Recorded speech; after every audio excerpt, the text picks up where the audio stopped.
L'été 1815 n'a pas seulement vu la chute d'un empire. Dans le nord de la France, il a vu l'effacement physique d'une institution entière. À Maubeuge, les charrettes qui quittaient la ville ne transportaient pas des fusils destinés à l'armée française. Elles transportaient l'usine elle-même. Sous la supervision des troupes d'occupation étrangères, les enclumes, les outils de précision, les canons inachevés et les pièces de platine à silex étaient méthodiquement démontés, confisqués, détruits. Les registres administratifs étaient dispersés. Sur les pavés, les ouvriers spécialisés, héritiers de plusieurs générations de savoir-faire armurier, regardaient en silence les machines de l'État quitter leurs ateliers. Pour toujours. En quelques semaines, la manufacture royale d'armes de Maubeuge, une infrastructure qui avait exigé 114 ans d'investissement, de décrets royaux et de discipline industrielle, a été purement et simplement rayée de la carte. L'arsenal était devenu une coquille vide. 20 ans plus tôt, ce nom représentait exactement l'inverse. Maubeuge n'était pas une victime silencieuse. C'était la forge brûlante de la République, puis l'un des moteurs du Premier Empire. C'était un arsenal d'État capable de sortir des dizaines de milliers de fusils réglementaires par an. Une forteresse où l'acier se transformait en souveraineté nationale pour armer des troupes à travers toute l'Europe. Le marquage Maubeuge, frappé sur une platine, n'était pas un simple détail historique. C'était une promesse de l'industrie française. Mais la véritable histoire de la manufacture de Maubeuge n'est pas seulement le récit de ce pillage de 1815. C'est l'histoire d'un piège géographique et d'un calcul institutionnel. C'est l'histoire d'une usine d'armement placée stratégiquement sur une ligne de front pour nourrir la guerre, jusqu'au moment où la doctrine, l'effondrement militaire et les impératifs de restructuration de l'État ont décidé que cette même frontière était devenue beaucoup trop fragile pour abriter les machines de la nation. Chaque semaine, nous racontons l'histoire des armes françaises, des arsenaux et des manufactures qui ont façonné la mémoire nationale avant de disparaître face aux bouleversements de l'époque. Abonnez-vous si cette histoire vous parle. L'histoire ne commence pas par la nostalgie, mais par un lieu précis, à Maubeuge, en 1701. En 1701, l'armée de Louis XIV était la plus grande d'Europe, mais son approvisionnement en armes à feu reposait sur une logistique d'une fragilité alarmante. À l'aube du XVIIIe siècle, le concept même d'un arsenal d'État centralisé, capable de soutenir un effort de guerre continu, n'était pas encore une réalité absolue en France. L'État achetait ses mousquets et ses pistolets là où il pouvait les trouver. Les commandes royales étaient dispersées entre les ateliers traditionnels de Saint-Étienne, les armuriers privés de la région de Charleville et une myriade de petits sous-traitants. Pire encore, pour armer les troupes massées dans le nord de la France, la monarchie dépendait lourdement des importations en provenance de Liège. Mais Liège n'était pas un territoire français. Ses allégeances politiques fluctuaient au gré des alliances européennes. En temps de guerre, ses portes pouvaient se fermer brusquement ou ses marchands pouvaient vendre aux ennemis de la couronne, coupant l'approvisionnement des régiments français au moment même où les batailles s'intensifiaient. Le problème n'était pas seulement le manque d'armes. Le problème était le manque de contrôle souverain. Chaque arme achetée à un artisan indépendant était virtuellement unique. Sur les champs de bataille boueux de Flandre, une pièce cassée ne pouvait pas être remplacée par une pièce prélevée sur le mousquet d'un camarade tombé au combat. Les armuriers faisèrent de leur mieux avec les outils de l'époque, mais sans une autorité centrale pour imposer un modèle dimensionnel strict, les troupes françaises se retrouvaient avec un chaos logistique. Des calibres différents, des longueurs de canons inégales et des mécanismes capricieux. Pour le secrétariat d'État à la guerre, cette dépendance et cette hétérogénéité devenaient militairement insoutenables. La guerre de succession d'Espagne se profilait à l'horizon. Il fallait une usine, une vraie, placée sous le regard direct du roi, capable de fournir massivement et rapidement le front du Nord. Il fallait un lieu où la monarchie pourrait imposer ses propres contrôleurs, son propre rythme industriel et ses propres exigences techniques. La décision du pouvoir royal s'est portée sur Maubeuge. Située dans le nord, c'était une ville fortifiée par Vauban, nichée dans les méandres de la rivière Sambre, au plus près des futures lignes de front de Flandre. Le choix de cette géographie n'était pas un hasard administratif, c'était une équation industrielle. Pour forger des dizaines de milliers d'armes, un État n'a pas seulement besoin d'un décret politique, il a besoin d'énergie brute. Le courant de la Sambre fournissait la force hydraulique nécessaire pour faire tourner les lourdes roues à aube, actionnant les meules et les martinets gigantesques. Les vastes forêts des Ardennes et du Hainaut environnant offraient le charbon de bois indispensable pour alimenter les forges à haute température. Et la forteresse elle-même offrait une muraille défensive contre les raids ennemis. C'est ainsi qu'en 1701, par un privilège royal, la manufacture de Maubeuge est officiellement née. Les premiers ouvriers ne sont pas apparus par magie. L'État a dû attirer des maîtres canonniers, des platineurs, des monteurs et des équipeurs, souvent venus de Liège ou débauchés de Charleville, en leur promettant des exemptions d'impôts, des logements et des privilèges exclusifs pour s'installer dans ce nord pluvieux. Construire une arme à feu au début du XVIIIe siècle était une lutte physique épuisante contre la matière. Le canon, le long tube de fer forgé par lequel le projectile se déplace avant de sortir de l'arme, n'était pas percé mécaniquement dans une barre d'acier comme dans l'industrie moderne. Il était forgé à chaud, martelé rudement autour d'une broche de fer, soudé sur toute sa longueur à la seule force des bras des ouvriers, puis alaisé avec une machinerie rudimentaire poussée par l'eau. Ce processus exigeait une chaleur intense, des outils lourds et une synchronisation parfaite. À Maubeuge, la manufacture a centralisé cette violence artisanale derrière des murs de briques, transformant une série d'ateliers disparates en un réseau de production cohérent. L'apparition de Maubeuge dans le paysage militaire français a modifié la dynamique du pouvoir. L'arme ne sortait plus de l'atelier d'un maître armurier indépendant pour être vendue au plus offrant sur un marché libre. Elle sortait d'une manufacture royale, une institution souvent gérée au quotidien par des entrepreneurs privés appelés directeurs ou concessionnaires, mais dont la production était strictement accaparée et encadrée par le ministère de la Guerre. Mais cette production était soumise à une nouvelle réalité, l'inspection institutionnelle. Les officiers d'artillerie, agissant comme contrôleurs de l'État, s'installaient dans l'usine. Leur rôle n'était pas de fabriquer, mais de juger. Ils éprouvaient les canons nouvellement forgés avec de fortes charges de poudre noire, cet ancien type de poudre utilisé avant les poudres modernes, qui générait d'épaisses fumées blanches et des pressions internes brutales, pour s'assurer qu'ils n'exploseraient pas au visage de l'infanterie. Ils inspectaient méticuleusement la platine à silex, ce mécanisme complexe fixé sur le côté de l'arme, contenant notamment le chien, une pièce mobile extérieure qui, en frappant son éclat de silex contre une batterie en acier, devait produire l'étincelle vitale pour enflammer la charge de poudre.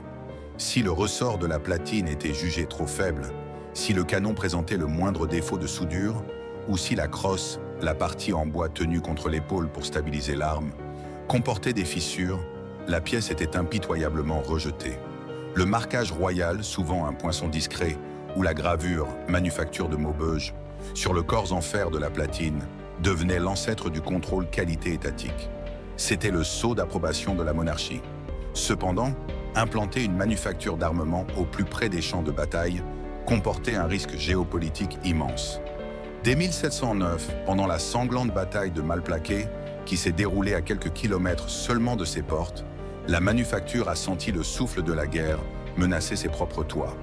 L'objet fonctionnait, les troupes recevaient leurs armes, mais le système autour d'elles révélait déjà la fragilité de sa position territoriale. Malgré cette menace constante, Maubeuge a survécu à ses premières décennies de service. Au fil du temps, l'arsenal a structuré la vie de la ville entière, dictant le rythme des journées au son des martinets.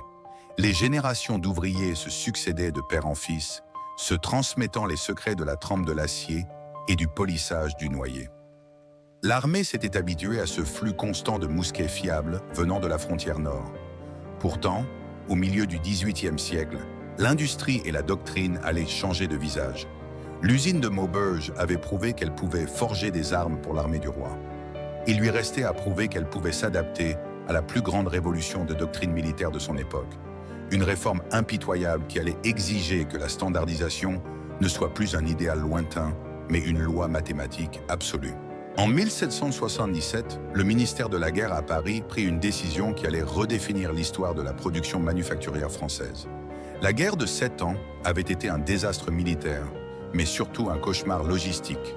L'armée française s'était battue avec un équipement hétérogène, révélant une vérité cruelle aux officiers d'artillerie. Le courage des régiments ne compensait pas l'incapacité de réparer des mousquets disparates sur le terrain. Sous l'impulsion de l'inspecteur général Jean-Baptiste Vaquette de Gribeauval, l'État a imposé une nouvelle doctrine de standardisation. La manufacture n'allait plus se contenter de produire des fusils selon les habitudes de ses maîtres artisans.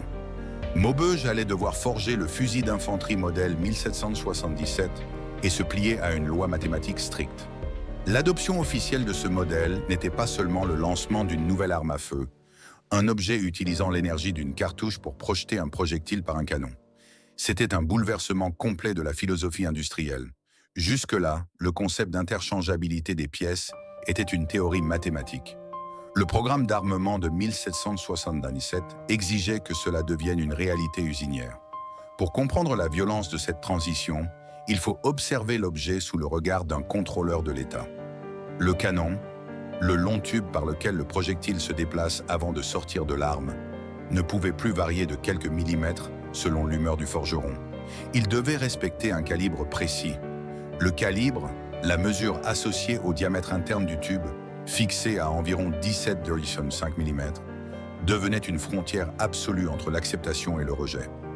L'arrière du canon contenait la chambre, l'espace où la charge de poudre se place avant le tir, et était hermétiquement scellé par une culasse qui, à cette époque, prenait la forme d'un lourd bouchon fileté fermant l'arrière du système.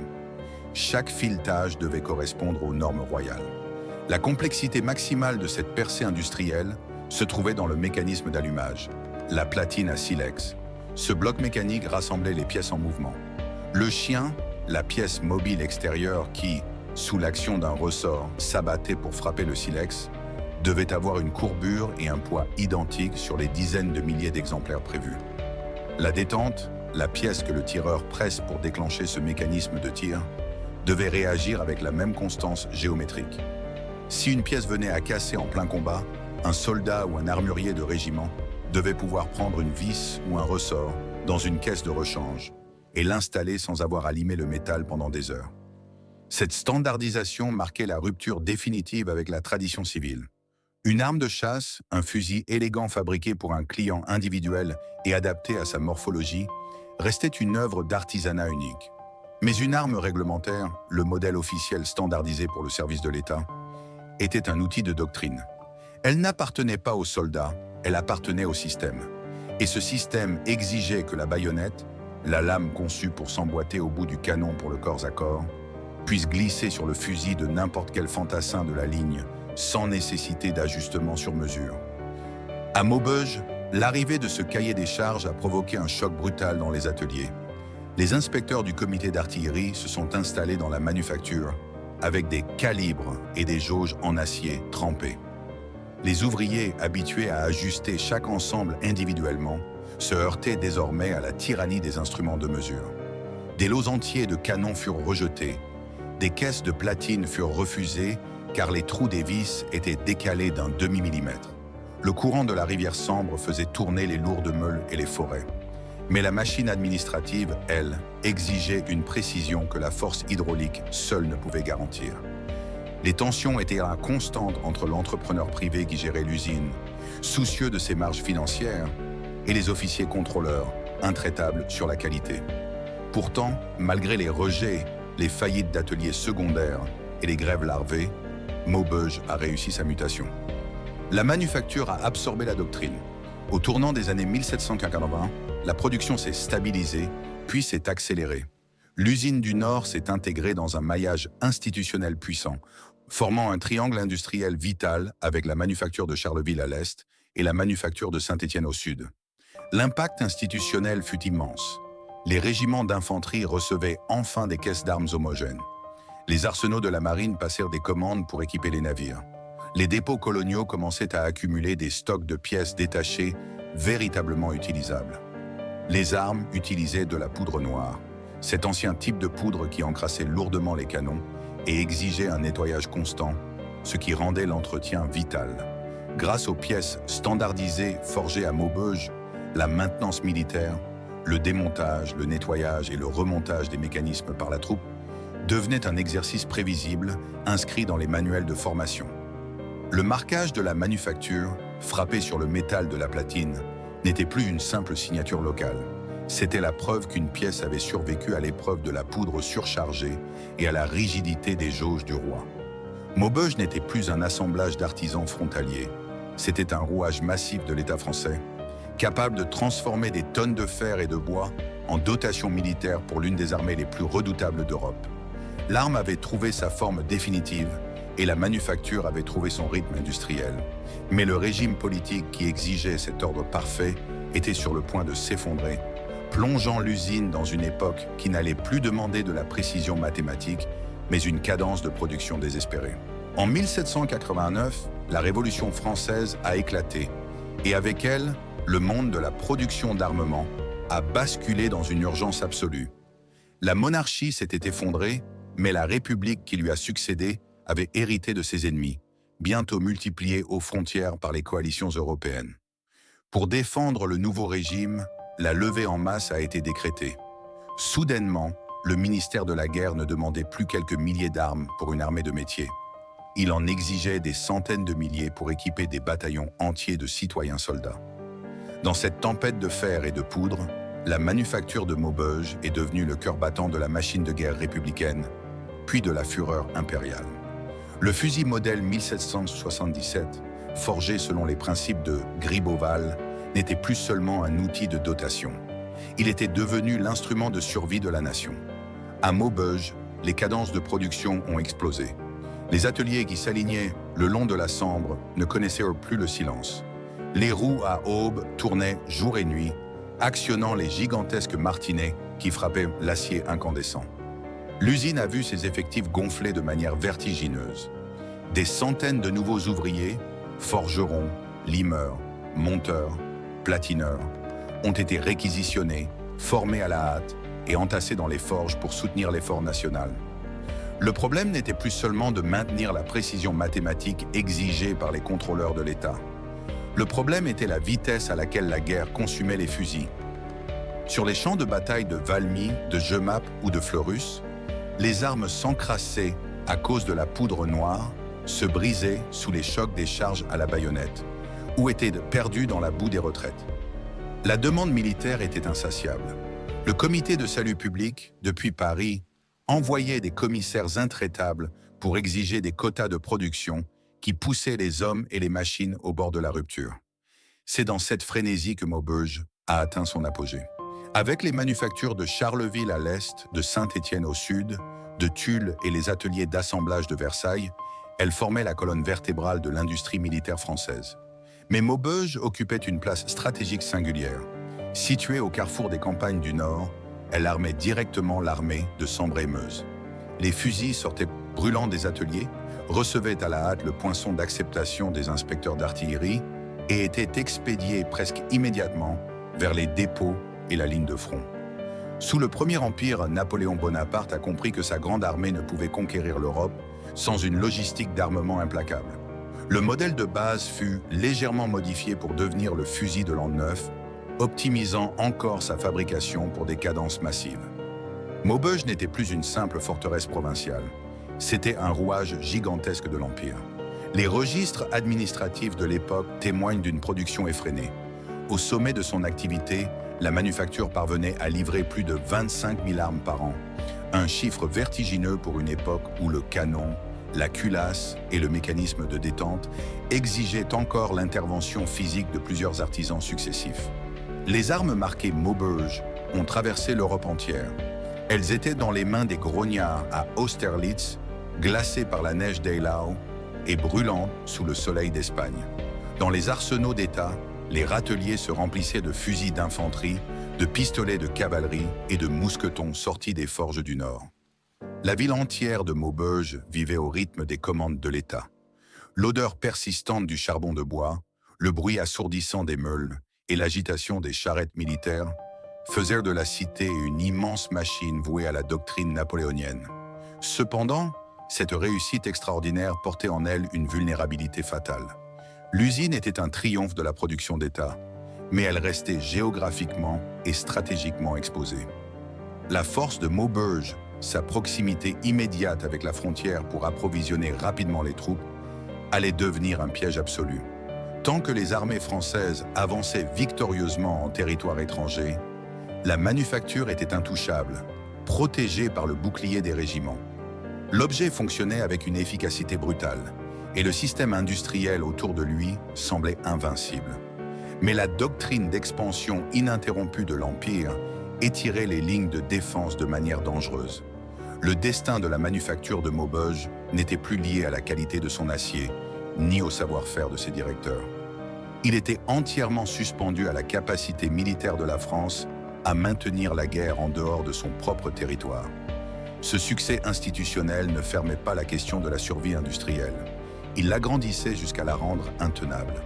Pour comprendre l'ampleur absolue de ce que la manufacture royale, devenue impériale, représentait à son zénith, il ne faut pas seulement regarder les champs de bataille. Il faut regarder l'écosystème institutionnel et géographique qui la nourrissait. Autour des années 1805 à 1810, Maubeuge n'était plus une simple forteresse abritant des artisans. C'était un trou noir industriel qui absorbait les ressources de provinces entières. La fabrication du fusil réglementaire exigeait une logistique que seul un État centralisé pouvait orchestrer.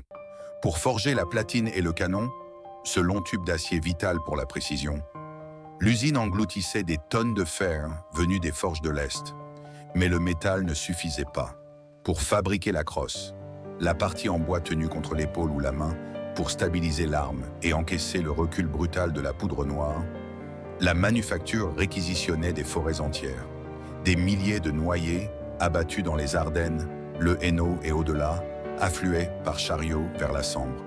Le bois devait sécher pendant des années dans d'immenses entrepôts de l'État avant de pouvoir être travaillé, sculpté et ajusté par les monteurs. Le nombre d'ouvriers avait franchi un seuil critique. Maubeuge abritait désormais une véritable armée de l'ombre, forte de centaines, voire de milliers de bras si l'on comptait les sous-traitants répartis dans les villages environnants. La division du travail était devenue chirurgicale. Il y avait des foreurs pour les canons, des platineurs pour les mécanismes d'allumage, des baïonnettiers consacrés uniquement à la forge de la baïonnette, cette lame fixée au bout du canon pour transformer le fusil en lance lors des assauts. Des familles entières vivaient au rythme des commandes du ministère de la guerre. La ville entière respirait la poussière de charbon et la limaille de fer. L'institution de contrôle, elle aussi, avait atteint sa forme la plus stricte. Les officiers d'artillerie, garants de la doctrine militaire, régnaient en maître sur les salles d'inspection. Chaque composant passait sous leur calibre. Le boîtier de culasse, la structure centrale recevant les éléments mécaniques, ou la simple détente, la pièce que le fantassin presse pour déclencher le tir, devait recevoir le poinçon officiel. Le marquage Maubeuge, souvent gravé avec la mention « Manuf impérial », était devenu omniprésent. Ce marquage se retrouvait dans les casernes de Paris, dans les dépôts d'artillerie de Strasbourg, dans les armureries de la gendarmerie nouvellement réorganisée et dans les mains des troupes d'élite de la garde impériale. Avec les manufactures de Charleville, Saint-Étienne et Versailles, Maubeuge formait un réseau de production qui écrasait les capacités industrielles des nations rivales. Entre 1800 et 1814, ce sont des centaines de milliers d'armes à feu qui sont sorties des forges du Nord. La standardisation, autrefois une théorie douloureuse imposée par Gribeauval, était devenue la réalité quotidienne des ateliers. Mais cet apogée industriel portait en elle une angoisse silencieuse. Une contradiction que les ingénieurs et les directeurs de la manufacture commençaient à percevoir. L'outil de production était parfait, mais la géographie ne l'était pas. Maubeuge produisait à une échelle titanesque précisément parce que les armées de Napoléon combattaient loin, très loin de la frontière française. Le système logistique reposait sur l'idée que le nord de la France serait éternellement un sanctuaire arrière, protégé par l'avancée inéluctable de l'Empire. Le problème n'était pas la qualité des fusils. Le problème était que chaque victoire de la Grande Armée en Europe centrale ou en Espagne exigeait toujours plus d'armes, poussant la manufacture à s'étendre, à s'alourdir, à accumuler des stocks massifs de pièces de rechange, de poudre et de machines coûteuses à quelques kilomètres seulement d'une frontière théorique. L'État avait concentré un pourcentage alarmant de sa capacité de souveraineté armurière dans un entonnoir stratégique. Au sommet de sa gloire, alors que la manufacture tournait jour et nuit pour compenser les pertes effroyables de la campagne de Russie en 1812, l'usine de Maubeuge était devenue trop grande, trop précieuse et trop statique.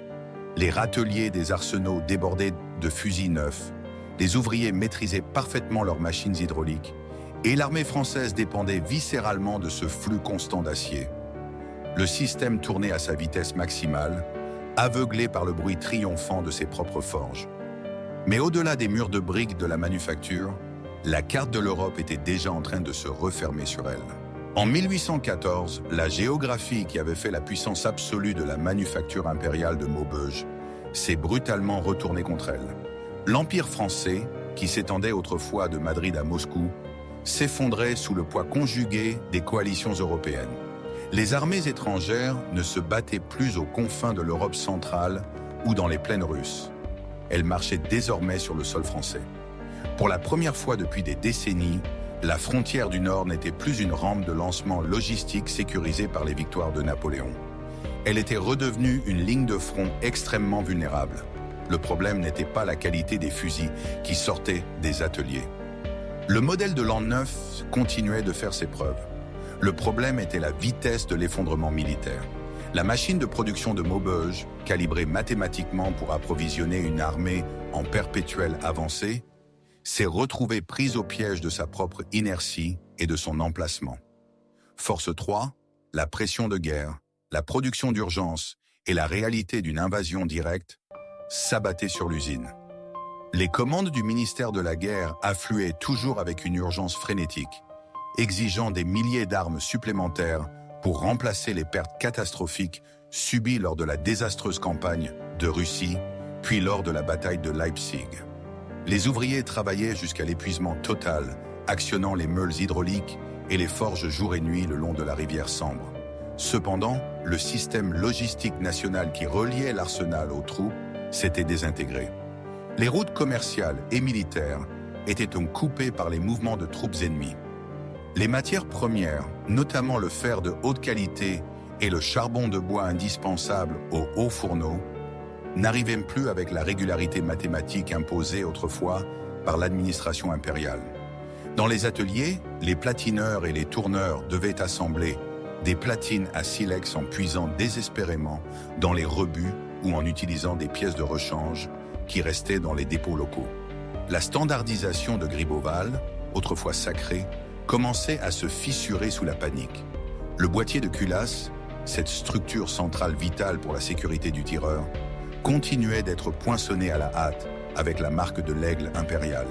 Mais l'inspection des officiers d'artillerie devenait expéditive. Beaucoup de ces armes n'atteignaient jamais les régiments réguliers de la garde. Elles étaient distribuées directement, parfois sans essai complet, aux gardes nationales locales ou à des conscrits inexpérimentés, dans un effort désespéré pour tenir la ligne de défense. L'objet fonctionnait encore, mais le système institutionnel autour de lui disparaissait. En février 1814, l'inévitable s'est produit. Les troupes de la coalition, comprenant de vastes forces russes, prussiennes et autrichiennes, ont franchi les défenses affaiblies du Nord. Maubeuge, la forteresse de Vauban, qui devait protéger l'usine, s'est retrouvée assiégée. La production manufacturière ne s'est pas arrêtée par une décision administrative venue de Paris ou par une rationalisation des coûts. Elle s'est arrêtée parce que les canons ennemis tiraient littéralement sur les toits en ardoise des ateliers de la Sambre. Les directeurs de l'arsenal, face à l'imminence de la capture, ont reçu l'ordre frénétique d'évacuer ce qui pouvait l'être. Mais comment évacuer une ville-usine entière en quelques jours? Quelques centaines de caisses de fusils finis, des gabarits de précision en acier trempé et des registres d'inspection ont été chargés sur des charrettes fuyant vers l'intérieur du pays. L'essentiel de l'outillage lourd, les foreuses hydrauliques qui perçaient les canons, les marteaux-pilons massifs, les bancs d'épreuve pour la poudre, est resté cloué au sol. Lorsque la ville a finalement capitulé au printemps 1814, les forces de la coalition ne sont pas seulement entrées dans une place forte militaire. Elles ont mis la main sur le joyau industriel du nord de la France. Et leur réaction n'a pas été celle de conquérants cherchant à exploiter une usine d'armement pour leur propre compte. Ils savaient parfaitement que Maubeuge représentait une menace stratégique à long terme pour la paix en Europe. La décision politique des Alliés fut immédiate. La capacité de cette manufacture devait être neutralisée de l'intérieur. Ce premier coup d'arrêt en 1814 a été un choc tellurique pour la ville, mais la première restauration a tenté de maintenir une illusion de continuité politique et industrielle. Lorsque le roi Louis XVIII est monté sur le trône, ramenant la monarchie, la manufacture est officiellement redevenue royale. Le marquage sur les corps de platine a changé, remplaçant l'aigle de Napoléon par la fleur de lys des Bourbons. Quelques centaines d'ouvriers à peine sont revenus travailler dans des ateliers à moitié vidés de leurs outils, tentant misérablement de relancer les martinets et de réparer les dégâts causés par le siège. Le ministère de la Guerre, espérant aveuglément conserver une capacité de production souveraine dans le Nord, a passé de timides commandes pour remettre en état le fusil modèle 1777. Mais cette résurrection fragile portait les germes de sa propre destruction. L'usine produisait encore. L'époque qui l'avait rendue nécessaire, elle, reculait irrémédiablement. En mars 1815, le destin de la manufacture s'est refermé comme un piège. Napoléon est revenu de son exil de l'île d'Elbe, déclenchant la période effrénée des 100 jours. En quelques jours, Maubeuge est redevenu une manufacture impériale. Les lys ont été grattés, les aigles sont revenus. Les ouvriers ont repris frénétiquement le martelage des canons et l'assemblage des platines pour armer la nouvelle campagne militaire qui allait s'achever tragiquement dans les plaines de Waterloo. Cette allégeance immédiate et cette contribution directe à la dernière armée de l'empereur ont scellé le destin définitif de l'arsenal. Après la défaite finale de juin 1815, les armées prussiennes et russes ont déferlé une seconde fois sur le nord de la France. Cette fois-ci, ce n'était plus un simple siège suivi d'une occupation temporaire. C'était une expédition punitive, motivée par une volonté de démantèlement industriel méthodique. Les Alliés avaient compris que tant que Maubeuge posséderait l'infrastructure hydraulique, l'outillage de précision et le savoir-faire humain pour forger des milliers d'armes, la France conserverait la capacité de se réarmer massivement. Force 5, la restructuration par l'effacement total et la fermeture institutionnelle forcée s'est mise en marche. L'été 1815 a marqué la fin physique de la manufacture.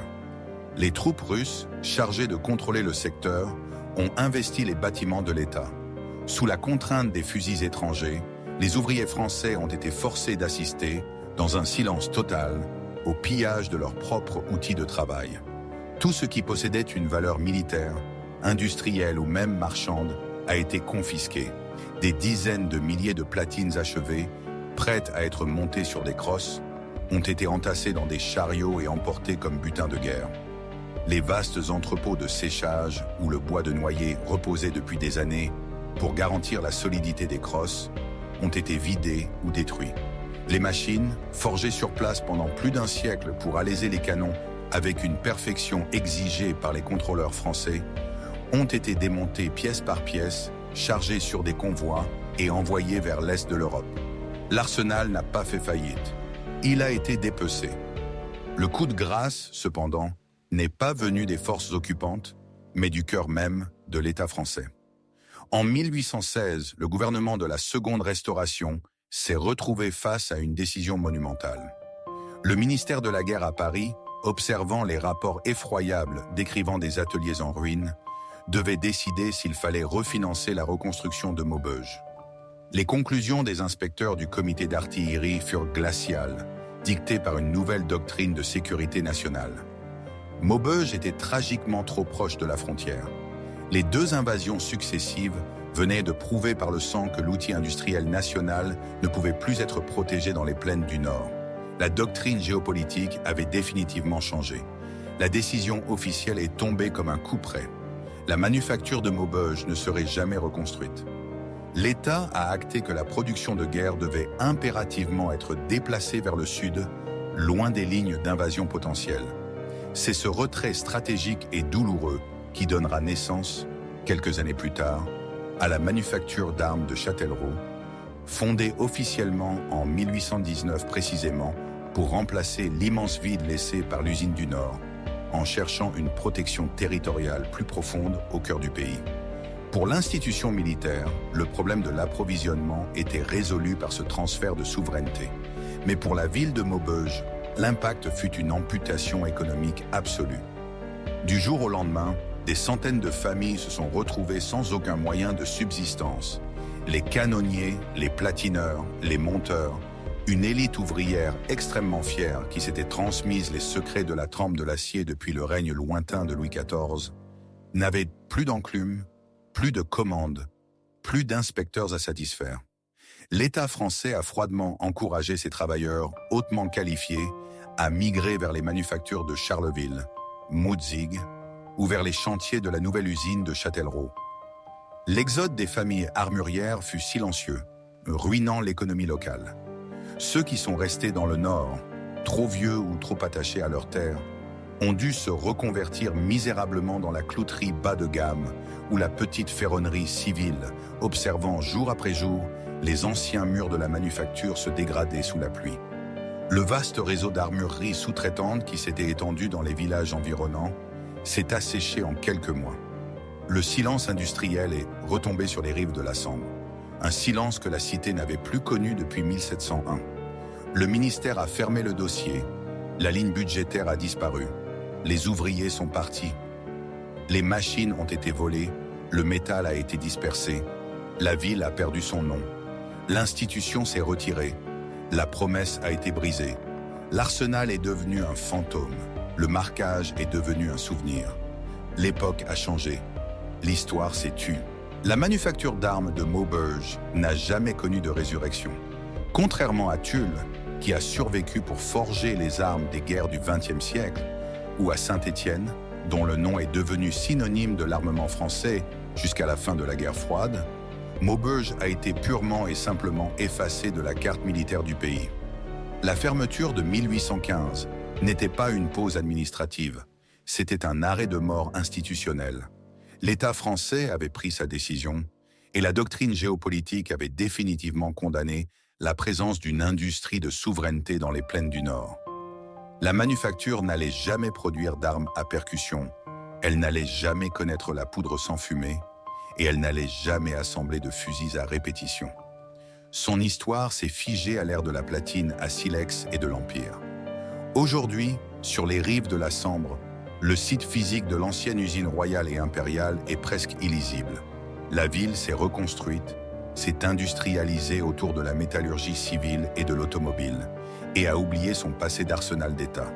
Les lourdes roues à aubes ont disparu depuis des décennies.